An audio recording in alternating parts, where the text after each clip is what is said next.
Friend, সবাই কেমন আছো? আশা করি সবাই খুব ভালো আছো আর আমিও ভালো আছি। বন্দনা ব্লগের নতুন একটা ভিডিওতে সবাইকে জানাই স্বাগত। তো আজকে আমি যাব নদিয়া ডিস্ট্রিক্টের নবদ্বীপে রাধাবাজারের কাছে মা পোড়ামার একটা মন্দির আছে, সেখানে পুজো দিতে। তো চলো, তোমরাও আমার সাথে থাকো, ব্লগটা দেখতে থাকো। আশা করি তোমাদের ভালো লাগবে। দেবাংশীর বাবা আমার জন্য দাঁড়িয়ে আছে। আজকে কিন্তু আমার অনেকটাই দেরি হয়ে গেছিল। বাইক তো তুমি ঘোরাওনি, এখন চলে যাবো, ঘোরাবো কেন? মা পোড়ামার কাছে এর আগেও আমি দুবার পুজো দিয়ে এসেছিলাম। আজকে যাচ্ছি এই নিয়ে তৃতীয়বার। দেবাংশীর নামে আমি একটা মানত করেছিলাম, তো সেটারই পুজো দিতে আমি যাচ্ছি আজকে মার কাছে।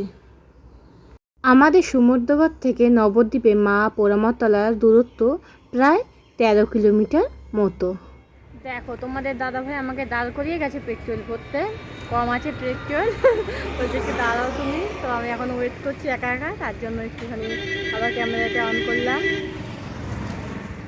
নদিয়া ডিস্ট্রিক্টে নবদ্বীপ কিন্তু শ্রী চৈতন্য মহাপ্রভুর জন্মস্থানের জন্য বিখ্যাত। এছাড়াও এখানে রয়েছে মায়াপুর ইস্কন মন্দির, জল মন্দির। এছাড়াও নবদ্বীপে অনেক ছোট বড় মন্দির রয়েছে। তারই মধ্যে অন্যতম এক হচ্ছে রাধাবাজারে অবস্থিত মা পোড়ামার মন্দির। তোমরা যারা মা পোড়ামার মন্দিরে পুজো দিতে আসতে চাও, তোমরা হাওড়া থেকে কাটোয়া লোকাল ট্রেন ধরে নবদ্বীপ ধাম স্টেশনে নেমে টোটোওয়ালাদের বললেই তোমাদের কিন্তু মা পোড়ামার মন্দিরের সামনে নামিয়ে দেবে। নবদ্বীপে অনেক হোটেল, লজ ও থাকার জায়গা আছে। এখানে থাকা খাওয়ার ব্যবস্থা সবই আছে। তোমরা যদি দূর থেকে আসো, তোমাদের খুব একটা অসুবিধা হবে না। তো এই দেখো, কথা বলতে বলতে আমরা পৌঁছে গেছি। এই যে রাধাবাজার মার্কেটের মধ্যে দিয়ে যাচ্ছি। ওই যে দেখছো বট গাছ, এটাই কিন্তু মা পোড়ামার মন্দির। আমরা কিন্তু বাড়ি থেকে পুজো দেবার জন্য কোনো সামগ্রী আনিনি। এখানে 11 টাকা থেকে শুরু করে 100 টাকা পর্যন্ত সমস্ত রকম প্রসাদের বাটি পাওয়া যায়। গোত্র বলে দিবা, জানো তো? বন্ধুরা, এবার তোমাদের বলবো নবদ্বীপে মা পোড়ামা কেন এত জাগ্রত। এই মন্দিরটি কিন্তু একটা বড় বটগাছের কোটরের ভেতরে মা কিন্তু অবস্থিত। এখানে কিন্তু কোনো দেবী বিগ্রহ নেই। একটি ঘট স্থাপন করে তাতেই কিন্তু পূজা অর্চনা করা হয়। বটগাছের কোটরের ভেতরে কিন্তু মাটি দিয়ে লেপা পুরো মন্দিরটা। এখানে কিন্তু সূর্যের আলো প্রায় প্রবেশ করে না বললেই চলে। বটগাছের ছায়ায় অবস্থিত মার মন্দির, আর চারিদিকে একদম অন্ধকার, নিঝুম থমথমে পরিবেশ, যেন পুরো শিহরণ জাগিয়ে তোলার মতো। অন্যরকম একটা অনুভূতি কাজ করে এই মন্দিরে প্রবেশ করার পর। দেখো, চারিদিকে কিন্তু ঘেরা, এখানে সূর্যের আলো প্রায় প্রবেশ করতেই পারে না। তো বহু বছর আগে বৃহদ্রথ নামে এক তন্ত্র সাধক দেবী কালিকার ঘর স্থাপন করে নিত্য পূজা করতেন। তার মৃত্যুর পর এক ব্রাহ্মণের উপরে দায়ভার পরে পুজো অর্চনা করার।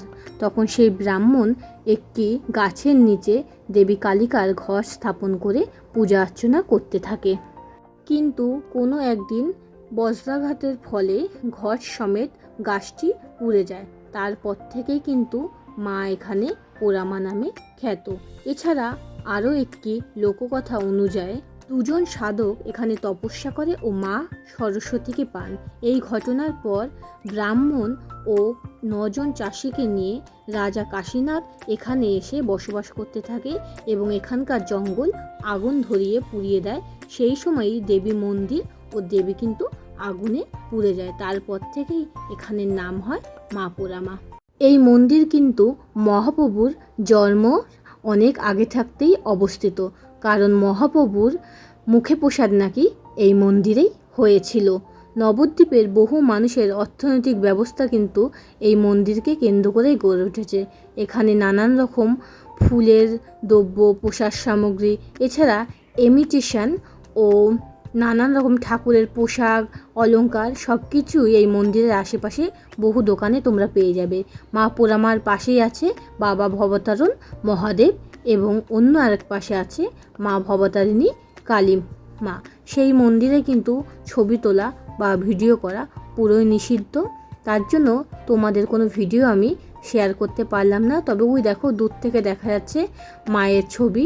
তো এখানে কিন্তু একদমই অনুমতি নেই মায়ের ছবি তোলার। তো আমি ওইটুকুনি একটু তোমাদের দেখাবো বলে তুলেছি। পুরো মন্দিরের চারপাশেই কিন্তু বটগাছে ঘেরা।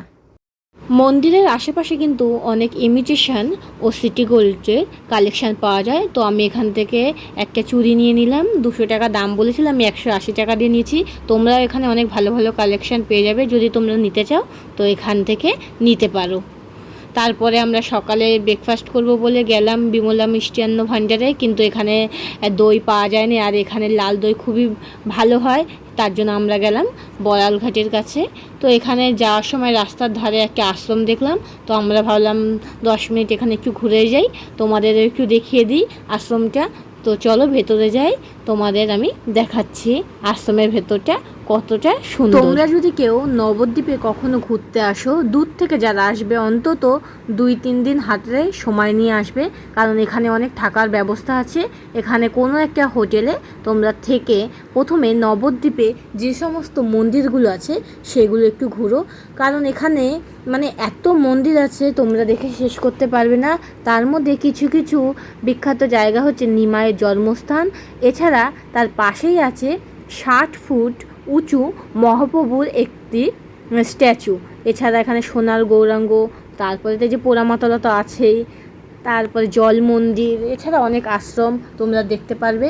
এই সব কিছু দেখে তোমরা কিন্তু তারপরে ঘাট পার হয়ে চলে যাবে মায়াপুর ইস্কনে, সেখানে থাকবে, ভোগ আরতি দেখবে, প্রসাদ নেবে, তো মন্দিরটা ঘুরবে। তো তোমাদের আশা করি ভালোই লাগবে, কিন্তু একদিন এসে দিনের দিন তোমরা পুরো মন্দির ঘুরে কিন্তু শেষ করতে পারবে না। এই যে কলসিটা দেখছো এটা কিন্তু টিনের তৈরি সম্পূর্ণ, আর এটা কিন্তু প্রণামী বাস্ক, যে যা চায় তার মনে ইচ্ছা মতন এই প্রণামী বাসকে দিতে পারে। আর এই আশ্রমের নাম কিন্তু সমাজবাড়ি আশ্রম। এটার প্রতিষ্ঠাতা হয়তো রাধারমন বাগ, আমি ঠিক সঠিক বলতে পারবো না, কারণ আমি সব লেখাগুলো না অত পড়ে দেখিনি। আর রাধা রমন চরণ দাসের মানে মূর্তি বানানো আছে এখানে, এছাড়া এখানে তার সমাধিস্থল আছে। এই মন্দিরে কিন্তু 12টা থেকে 12:30টার সময় ভোগের ব্যবস্থাও করা হয়। তো আমরা তো অত হাতে সময় নিয়ে আসিনি, আমরা এসেছিলাম পুজো দিতে, তো ভাবলাম এসেছি যখন একটু ঘুরে দেখে যাই।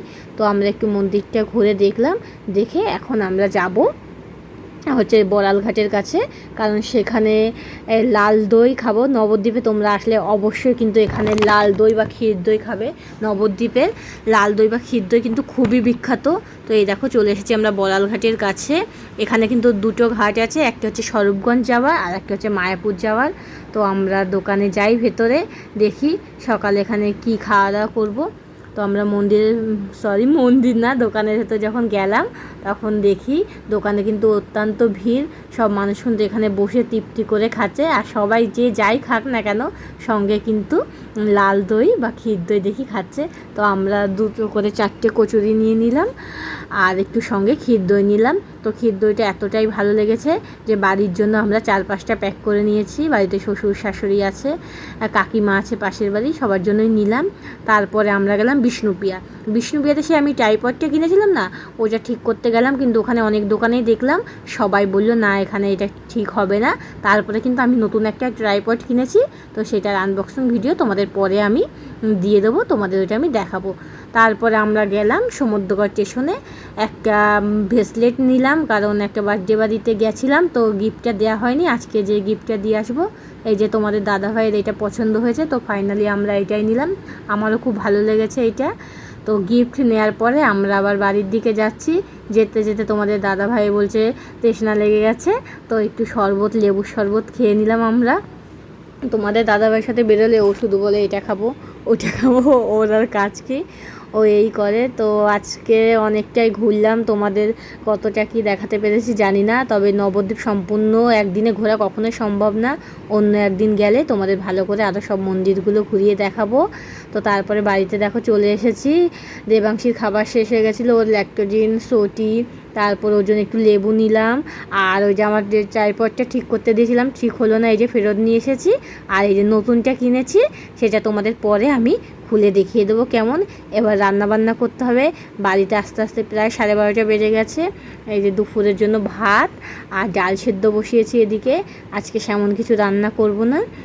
ভাতটা হয়ে গেলে আমি একটু মানে আজকে সব ভাজা করব।